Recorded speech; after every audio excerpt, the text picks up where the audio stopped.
Welcome back from last week, I suppose. This is Tony Mendez. You finally said it right. Welcome back. There we go. Welcome back. I'm Tony Mendez. That's Gordon Hines. This is the Real Estate Report. It's call-in show 800-516-1220, 800-516-1220. We're here to inform, educate, and participate. Hopefully that you guys are the participation part, 800-516-1220, and hopefully be your best second opinion in your real estate needs. Gordon, your firm has been around the Bay Area for over 25 years, everything from real estate sales, flips. I know you don't like calling them resales. You probably do too. Better word. Renovations, property management, commercial, mortgage origination. I've been in financing since 99. Credit and loan structuring is kind of how I started, and I understand underwriters and lenders, and that's how I might sound kind of nerdy when it comes to numbers. And anything else you want to add to your resume? Well, I think you just qualified us, and that's the most important, because as we always push people to the show, to the professionals, so we're qualifying ourselves as professionals. So if we don't give a second opinion, we give a great opinion. How's that? Oh, and we've been on the air for 6 years. Okay, there we go. We are news and commentary. One of the parts of the news that we've been, we always follow because we do the mortgage side of things, at least I do, as rates. And rates are spiking this fall after hitting yearly lows in September. I mean, they really hit a nice low in September. They were back to where they were last year, right before Trump was elected, and they've been kind of creeping up. Freddie Mac's weekly survey had the high for the year, 4.3%, dropping down to about 3.78%, and that's up. Right now it's 3.94%. I expect to see it up again. Gordon, I know you've been like pushing that button, that lock button, because you're afraid that we really are going to see some earnings kind of push some rates. We saw the ECB come out, and they talked about how they are going to really start tapering their bond purchasing program or their asset purchase program, and they plan on ending it in September 2018. So when you combine a strong economy, which is more signs of inflation, and then you have the ECB, which has been really that driving force behind where those yields are going on those bonds, which again drive mortgage rates. And when you start seeing that, you kind of have a reactionary thing there where you just start telling everybody to lock. Well, you have to, because one of the things that I don't do, I try not to time the market, because if you look at from a betting standpoint, I mean, sometimes you're right and sometimes you're wrong. You can't be wrong for the wrong client, because there goes your business, there goes your referral. So what I tell clients is that when a rate hits something that you can live with or save you enough money, we lock. I can't guarantee that the rate's going to go up. I can't guarantee the rate's going to go down. Sometimes we have to play the swings. If we miss an opportunity, it's like the stock market. You miss a buying opportunity, we have to wait. But I typically don't play the rate watch game. I kind of, once we hit our plateau or our targeted rate, we're going to lock and move forward from there. Buy when you can, refinance when you can. I saw some numbers on applications. Applications for purchases, believe it or not, are holding pretty steady. I think they dipped a little bit from last week, but refinances took a really big hit. So it's really reactionary. Refinances are really reactionary to the interest rate spikes, where purchases, they're still sitting, their application volume is still sitting up pretty high. So there's still a big push for purchases across the United States and here in California. And we're seeing that with the jumbo guidelines are loosening as well. That's one of the things we follow, is something called the Mortgage Credit Accessibility Index. And it watches, how easy it is to get a mortgage. And the driving force behind that, the increases lately, has been jumbos. And for a place like the Bay Area, that tends to work out pretty well for people looking to refinance and purchase. Well, the reason why it is because if you look at the average sales price, which kind of very difficult for very few people around here to look into the conforming loan, which is a loan around 424 or 100. So we're talking jumbo, anything over 630, 6.1. If you look at average prices in the average city in this area, it's probably 800,000. So you put down 20% down, you're going to be in a jumbo price product market. That's the reason why we kind of pay attention to what's happening in the jumbo market, because it's completely different from the conforming Fannie Mae, Freddie Mac guideline market. It's a complete separate industry. It's investor driven. There's a lot of overlays. They're a lot more stricter. Ratios will have to be lower than the traditional Fannie Mae rates when we try to qualify clients. So it's a different segment altogether. Yeah, and it was an interesting stat that I saw. 47% of loans, jumbo purchases, or purchases that had a jumbo loan associated with were ARMs. One of the things we're seeing, a lot of people might be seeing these headlines about ARMs coming back. And what are your thoughts on ARMs as an alternative to rising interest rates? Well, sometimes sometimes it's not an alternative; it's an option. If rates rise up too That much, scares me that and a when you lot of say times, only options sometimes. well, sometimes that's what you have to do in order to qualify for that payment. If you're budget stricken and you're limited to X amount of money, and you want to opt for a fixed rate, for example, a 30-year fix, and the spread between the two is 3/4 to a point, and even though you'd like to get the luxury of the 30-year fix, sometimes you have to take the arm just to get in. There will be an opportunity because the market goes up and down. There will be an opportunity for you to get out of that arm and into a fix, but sometimes it's just an entrance strategy into the marketplace because your final exit strategy is going to come out of that arm and into a 30-year fix. Tell me how you feel about ARMs after we. I think I know your opinion on ARMs. I know you used them in the past, and I know you have some now. ARM usage has jumped 40% from the first quarter to the second quarter, and is expected to see the same kind of increase going into the third quarter. So the question is, why are so many people looking at ARMs again? And there's an argument that ARMs were a large part of the mortgage fallout, and that people should avoid them altogether. People counted on that lower rate, they counted on that lower payment, and when the rate adjusted, the payment increased.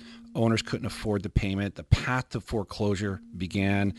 And with this increased interest in ARMs again, there's raising fears about another crisis. The other side of that argument is that ARMs were not the large factor as previously thought. It was the interest-only portion and the neg am portion, that negative amortization, which people got caught up in those teaser rates, which are gone today. And these factors were what created those large payment increases when the loan reset. In fact, most people who got ARMs, and I know you agree with this, Gordon, that got ARMs in the early 2000s had a fixed period that ended anywhere between 2008 and 2017. During that period of time, the indices that the ARMs were tied to were nearing all-time lows. So if you had an ARM and you paid your principal and interest, you didn't have that huge reset, you were going to reset to a better interest rate or anything, definitely below the 30-year fixed rate. So and that whole neg am and interest only part of it is what I'm saying is the leading factor in how people associated ARMs towards the crash. And there's another argument on behalf of ARMs here. You're paying a premium for a 30-year fixed, and that is because lenders have to build in some sort of protection against higher inflation. Why else would an ARM, like a 5-year ARM, be 1 point lower? They'd lose money if inflation goes. They lose money when inflation goes up. So they'd actually rather sell you an ARM because they're guaranteed that margin every month, regardless of how the index moved. Another pro-ARM argument, kind of taken from it was a 2010 report from a San Diego company. Sorry. Okay. He says the only other country that utilizes the fixed rate mortgage is Denmark. Yet when you travel abroad, you rarely find desperate homeowners begging in the streets because their adjustable rate mortgage has reduced them to poverty. Indeed, with interest rates so low, they've enjoyed a substantial financial bonus over the last decade. The theory here is that when an ARM rate goes up, it's really the index, it's responding to an improving economy or inflation. And with inflation comes wages, and those wages make up for any increases. Yeah, there's a small gap of when we might see it, but it usually isn't that large. And it works in reverse, as many people saw in the previous decade, where their rates adjusted lower than what they originally started at, which is a possibility anytime you get an ARM. So where do you think now about ARMs? Do you feel any different that people are starting to pick up the idea that an ARM might work for them? Well, we talked about this slightly last week. I think at the end of the day, if we compare where we are now to prior mortgage history, I think right now, I think we have the most educated mortgage consumers we've ever seen. There's so many people got damaged by that bad era that people decided to educate themselves. So now when we talk to clients are a lot more educated than they are. And I don't see those kind of pitfalls because any type of loan outside of a 30-year fixed rate requires management. The neg am loans require mortgage and discipline. You can't continue to make that minimum payment for X amount of period of time because you're going to start to accrue a negative balance. There are people that have utilized, including myself, have utilized those neg ams to their benefit, where you can, if there's a tough month, especially if you're commission or you're self-employed or you work on bonuses and you're balancing a budget, you can make those minimum payments when money is tight, and when money is fluid, then you're going to catch back on your balances. So customers are much more educated, and I think we have which is going to lead for a much more better mortgage market in case there's a crisis. So I believe we already are in a better mortgage market, meaning I believe we have a great ownership pool. Those people who've gone through the process of qualified mortgage over the last 7, 8, 9 years, and weeded out those arms. Even though we are in that period of time where a lot of loans are starting to recast, indexes are low, so they're really not getting hit, and they're giving an option. Even though rates are rising a little bit, they're still given an option that's way better 30-year fixed rates if they decide to go into it, or another arm, which you can see 3/4 to a whole point better. What I get afraid of is that people are getting into arms because it's the only way they qualify for a house, and with that lower interest rate. And that a lot of people are like, oh, it's going to set them up again for that whole, the recast down the road. They're maxing out their ratios just to qualify. For example, you can get a 7-year arm and they'll use the start rate to qualify it. And if that's 0.75% lower, that's, that's, I don't know, maybe 8 or 9% lower in payment. That could help you qualify. But what happens if you don't pay the mortgage down enough that when you need to refinance over that 5 or 7 year period, and your incomes aren't increasing and you can't actually qualify? So it just, I'm afraid that people are cornering themselves again. Do you feel that at all? No, because I once again, I think that as we become better consumers, we do better planning. We are ready for more serious consequence. We are prepared. I can use the same argument. If you look at the equity lines are making a comeback. We talked on this show before. You go into the banks, every time you walked in, they're broaching you, hey, sir, you have an equity line.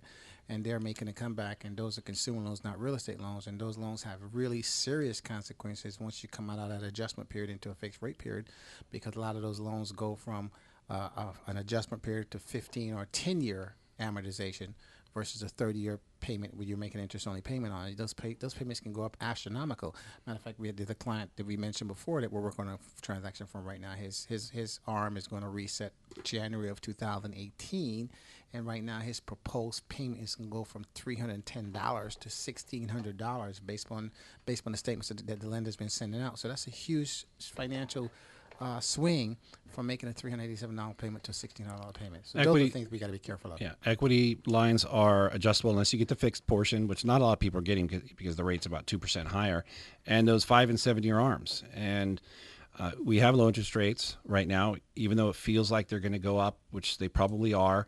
We're still about 2% lower than our historical average. Maybe it's time to consider looking at fixing that into a 30-year fixed or getting another arm for a long. We're seeing a lot of people do that, Gordon, where they've been in an arm and they want to get another arm to extend that period out. They're managing their mortgage. That's what I call it. You stole that from me. Okay. I'm Mr. Manage Your Mortgage. Anyways, we'll come back after this break here on AM 1220 KDOW. I'm Tony Mendez. That's Gordon Hines. You can always reach us at our website, BayAreaLoanSource.com, or call the show, 800-516-1220, 800-516-1220. Welcome back into the Real Estate Report. I'm Tony Mendez. And I'm Gordon Hines. You can call the show, 800-516-1220, 800-516-1220. New home sales jumped in September to a seasonally adjusted rate of 667,000. That's the most in 10 years. That's an 18.9% overall increase. The North saw 33. This is going to end up poorly for the West. North saw 33%. The South saw 26% increase. The Midwest 11%, and the West only 3%. So that just means there's not enough homes, Gordon. Not enough new homes. They're not focusing on affordable housing. Not only that, there was a very interesting statistic I saw about new home construction. They're actually building many, many more multifamily housing for rents, not even condos. It's mostly for rental units. So those developers are saying, we're not going to build affordable housing. Let's build affordable or high-end rental places, and let's get the money there. Well, we've talked many times before, affordable housing is driven by some type of government or tax incentive. Subsidy or something. But California does have there's a bill that Jerry Brown is working on that will cause affordable housing, be an incentive for affordable housing, but we're all going to have to pay for it at the end of the day. So in order to get something, there is something we have to give. But that number that you just mentioned for new homes, for home sales, I think that's the highest it has been since 2007. and that was right before the crash. So the mortgage market levels have moved back up to sales, where sales are booming, even though it's less inventory. But that's a good sign if you're in real estate sales, in the mortgage business, and that's why everybody's busy. Title companies busy, escrow officers are busy, insurance agents are busy, and especially now with the big fires we had up in the North Bay, contractors are busy. I was talking to a client the other day at a coffee shop. She said, I've been trying to get somebody to remodel my bathroom for the last 6 months, and all the guys are so busy because it's a small remodel job. I know these guys are doing big remodel jobs, kitchen, bathrooms, backyards, deck, outdoor kitchens, and she's trying to find a contract that can squeeze her in. Sign of the times. A good sign of the times. I think it's 140 for 2016. 143,000 units were built for that were 50 units or more for rent, as opposed to, I think it's like 13,000. Yeah, 13,000 for sale. So you just have builders not focusing on resales. Applications dropped 4.6 in a week as mortgage rates rise, according to the Mortgage Bankers Association. Purchases dropped about 6% after the purchase index hit a 4 to 5 year high in June. It's tough to really feel what's happening here in the market. Purchase applications are up while rates are rising earlier this year. Meanwhile, refinances are really lagging behind. Any comments on? A lot of it has to be programs, Gordon, where you see these people are applications for purchases. It's definitely a sign that there's a ton of interest for buying a house. Of course, that's all regional, but as interest rates go up, refinances are dropping. Is that all tapped out? No, I kind of see it as a cycle, especially here in the West, where we don't have the extreme weathers that start to come this time of the year. So we talked about the best sales months of the year are the spring and the fall. We're in the fall right now, so we're going to see applications. Everybody's trying to get in before the holidays. So right around this time of year, we always see a spike in mortgage applications. As we move through the holiday season, we see applications kind of slow down through the first part of the year, slow down, and then end of January, February, you see the application begin to rev back up. People looking to get in houses in the spring. So everything works on a cycle. Of course, the market, there are different market factors that does affect the cycle. It can make the cycle be a lot more robust, or it can make the cycle be a lot more depressing. But I see that as all a sign of the times again. Love to use that term, by the way. Sign of the times? I feel like Prince.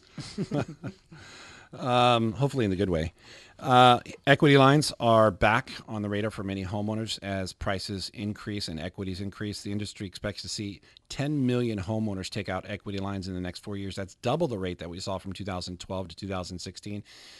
This is no surprise as home equities jumped $7 trillion since 2011, up to $13 trillion total today.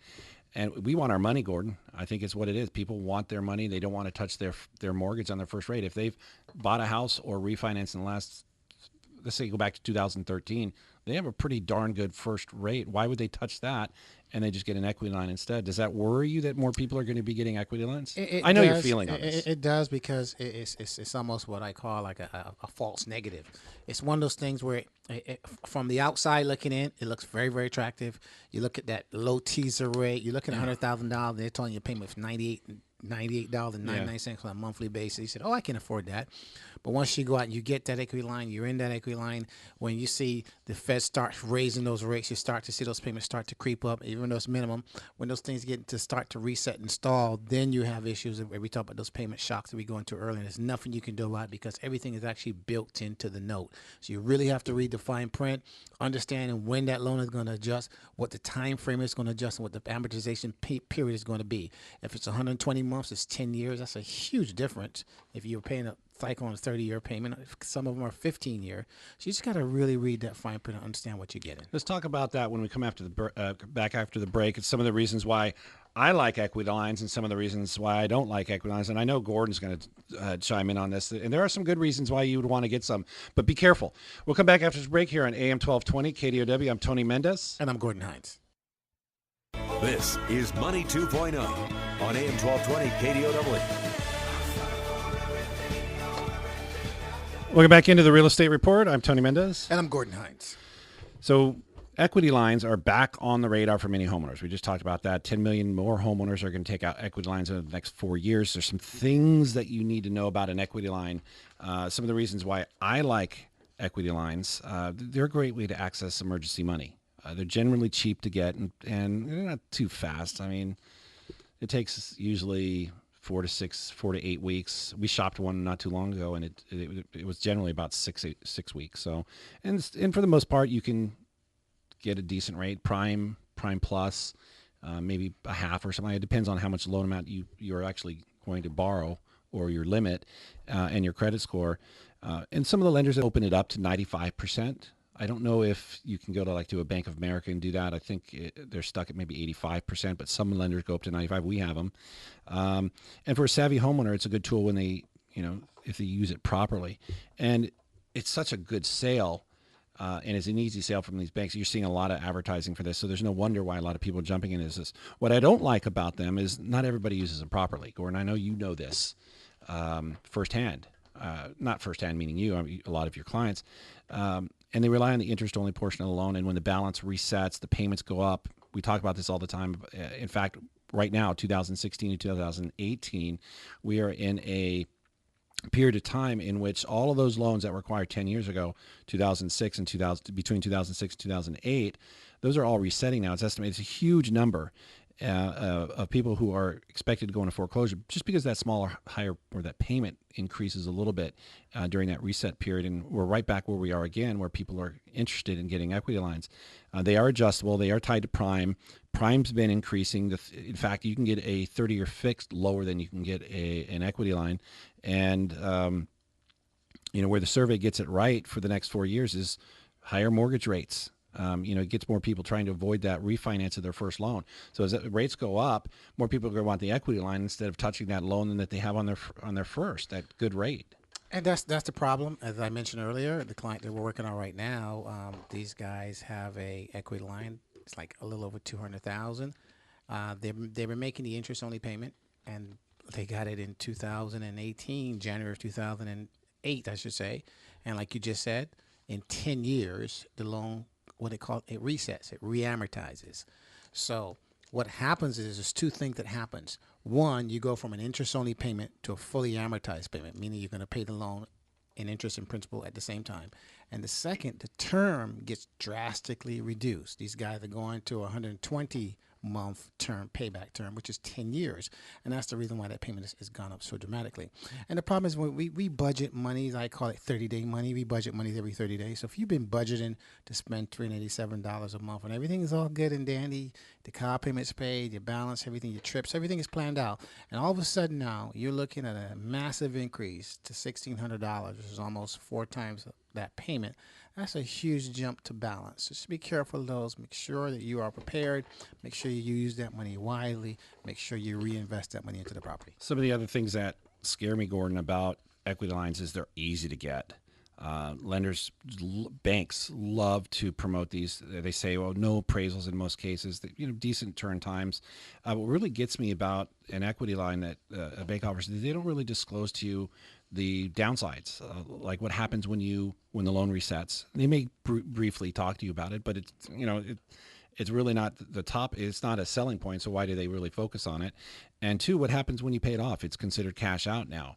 So, and that can increase your rate later on down the road when you're trying to refinance everything together, maybe sum it together. But there are some good reasons to use an equity line. I like the fact that you only pay interest on the money that you borrow. So it's great for a project that might take a little bit of time, and then you can pay that equity line back in a shorter period of time. Well, you got to have an exit strategy to get out of it, because that's the key. And they do explain it. It is in the fine print, but we don't read the fine print, of course. And of course, it's not explained in layman's terms. That's why stay away from them. They're not all that great. Just be careful. Run all your options. We'll come back after this break. I'm Tony Mendez. That's Gordon Hines. You can call the show 800-516-1220. You can email the show Tony@BayAreaLoanSource.com or Gordon@BayAreaLoanSource.com. We'll be right back.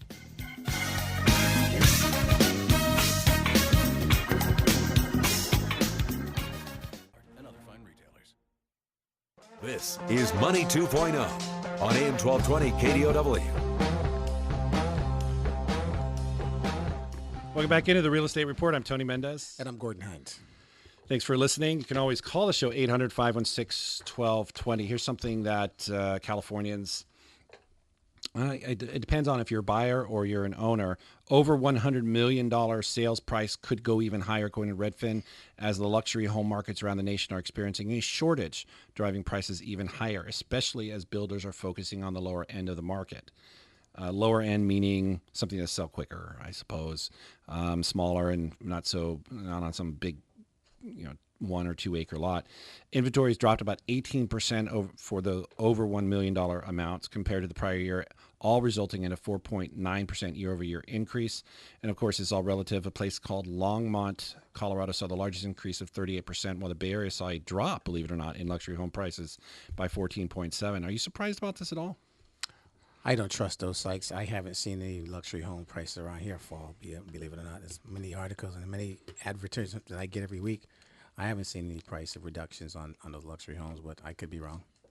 Sure. This is Redfin, and I think one of the bright sides to the luxury market, and we're talking $1 million plus. I mean, we just did a 3 and 2 bedroom place down in Fremont, an appraisal, and it came at 1.6. I wouldn't call it necessarily luxury. I'm sorry, Steve, if you're listening, but I wouldn't necessarily call it a luxury property. They're just trying to categorize them and just kind of get a feeling, because we know that places like Fremont, a $1 million property 4 years ago, 5 years ago, is now almost a $2 million property. So luxury, I guess, is in the eye of the beholder. But jumbo loans is one of the bright sides of those people that are looking at buying one of these $1 million plus homes. Jumbo guidelines have loosened, according to the Mortgage Credit Availability Index, and also with our own personal experience at this.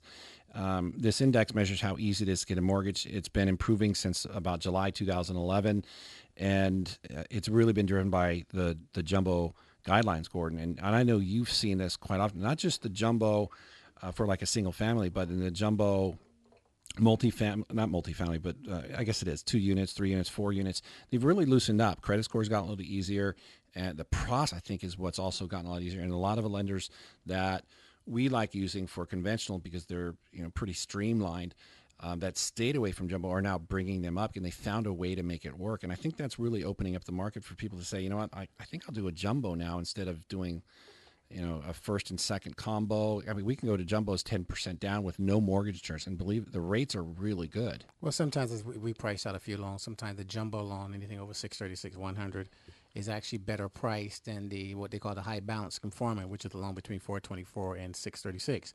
But one of the reasons why that is because what happened back in 2007.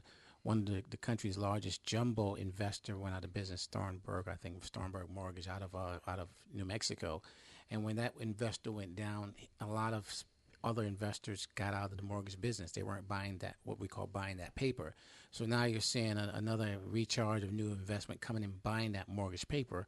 So anytime the more people come in, the competition comes in, you're going to see the guidelines loosen up. And that's why you're seeing those programs are actually a lot easier to get. Yeah, and a jumbo doesn't necessarily have to mean over $1 million. And you go to Sonoma, Napa County, and the jumbo is $600,000. And we all know there's home prices are well above that in those counties. So there's going to be some adjusting. I think last year they increased or was it this year? Beginning of this year, they improved the conforming limit by $13,000 or something. It doesn't really help many. In fact, back in 2008, they had it all the way to $725,000 momentarily.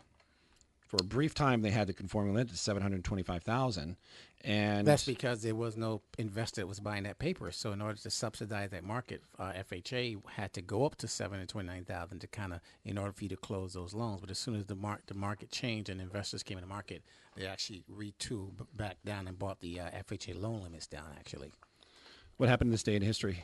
Oh, a lot of things happened this day in history. Believe it or not, 1975. Anwar Sadat. Most people don't know who Anwar Sadat was, but he was the first Egyptian president to visit the United States. And actually, later on, he was assassinated. But one of the most important things that today in history is President Truman today raised the minimum wage from 40 cents to 75 cents. Ooh. Back in 1949, the federal minimum wage went from 40 cents to 75 cents. Today, the federal minimum wage is $7.25. A lot of states and cities, especially here in the Bay, have gone to what they call living wages. So, for example, San Jose will be going to a $15 living wage beginning in I think February of 2018.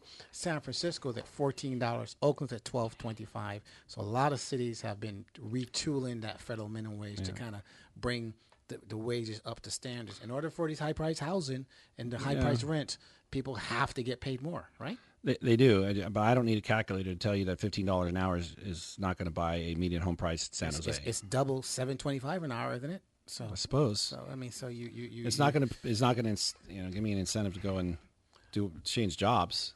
Not anytime soon. Anyways, rates for the next year could be elevated due to the ECB. The U.S. Treasury prices retraced their earlier gains, pulling yields higher. Higher yields equals higher mortgage rates, following a report indicating that the European Central Bank could see a de facto end to its monthly bond purchasing in September if inflation picks up. The president, Mario Draghi, says that the central bank would taper the Eurozone Central Bank's monthly asset buying purchase program. Now, we all know what happened when we started tapering and then we ended, rates went up. Right now, we don't have any asset purchase program here in the United States, and we're kind of counting on Europe to do the right thing when it comes to inflation. But if we're starting to see inflation, I think we're going to see rates go up. We're seeing a strong market, stock market that is. We're seeing strong housing. We're seeing strong jobs, strong inflation, not inflation, but we're not seeing that yet. Employment. So where's the inflation? And if we see it in Europe, we might see higher rates. Yeah, actually, our market right now, we have to be darn proud. Our market is operating at full capacity. You just mentioned the four segments of the market. Stock market is going up. Of course, the president is out there tooting his horn, saying he's responsible for it. But I guess if it happened on his watch, we got to give him credit for the good and the bad and the ugly, I guess. Unemployment numbers are low, historic lows. You look at wages are up, which we just talked about. Cities are paying more and more money for wages. And those are all healthy signs of a good economy. And of course, we're trying to work on the trade deficits between the other countries within the union. So I think all those kind of things come in place, and that's why our economy is doing so well. When we come back, we're going to talk, Gordon, about what to expect in a higher rate environment. What are people going to do? It may be relative. It may be not. But rates are going to go up eventually, and we're going to talk about that and how to survive during that rate environment. We'll come back after this break. I'm Tony Mendez. That's Gordon Hines. You can always email the show, tony@bayarealoansource.com.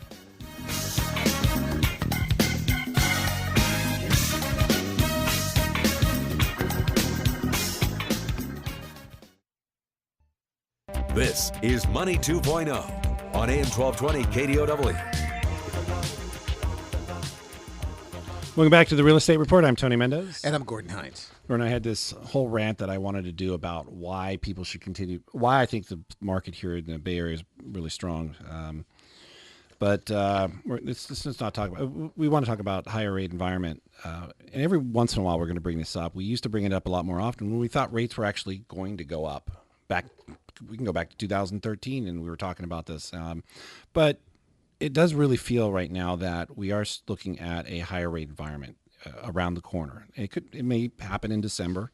It may happen in, March. It may happen in June. We don't know. But, the ECB is starting to talk, with these, again, it's all relative with these rates even in the mid fours, it's still lower than the historical average, which is roughly about 6%. It's come down a little bit. But, you can go back and ask your parents about the rates in the 80s. They were in the double digits. The bonus, of course, in that case, you were getting CDs at 6 to 8%. So there's a little bit of payoff there or trade-off, which means, so in a higher rate environment means it's more expensive to buy or refinance a house. It could drive prices. But here's what's interesting. It may even drive prices higher in the short term while people are still trying to get these low interest rates. Do you agree with that at all? Well, I always talk is you got to qualify talk. So when rates are low, we can always guarantee that higher rates are around the corner. Would you agree? I agree. Okay, when rates are high, we can always guarantee that lower rates are around the corner. So we can't pinpoint it, but we do know that based upon the economic environment that we're in, if you listen to all the economic news, we are pushing for a rate increase because of the economic cycles are going so well. The market can take an increase of 1/4 to 1/2% in the Fed funds. Credit card debt would go up, auto rates would go up, everything, adjustable mortgage payments go up. Everything goes up reciprocally once the baseline of those costs go up.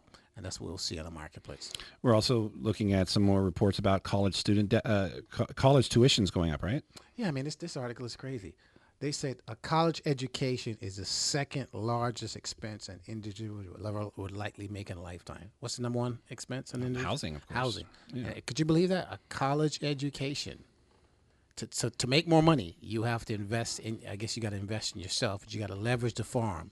That's why we see some of these people that we're doing loans for on student loans, especially the professionals. They're loan for a guy with a dent if he got almost $300,000 in annual, in student loan debt. And we have to factor in payments for these things now. So there you have it. So higher interest rates could mean higher credit card payments. We're talking about college debt as well. If you're in an ARM and it's already adjusting, that can go up. An equity line payments will go up. There could be there's a chance that we're going to see a pickup in refinances while people try to lock in 30-year fixed. We're prepared, but I wouldn't overreact as an investor, as somebody who owns a house. I don't believe there's going to be a sell-off at all. We might even see people just going to 15 years and looking at alternatives like ARMs in 15 years to get those lower interest rates. One of the stories I'm going to do, I'm going to be on the air tomorrow morning on Rob's show, and Rob Black and Your Money, and we're going to talk about the alternatives going into retirement. Should you refinance into a 15-year or 30-year?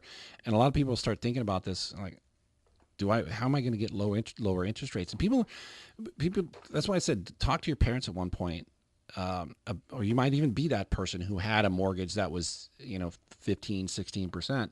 And that's the way it was for a long time. And people have gotten used to these rates that are around 4%. And eventually that's going to end.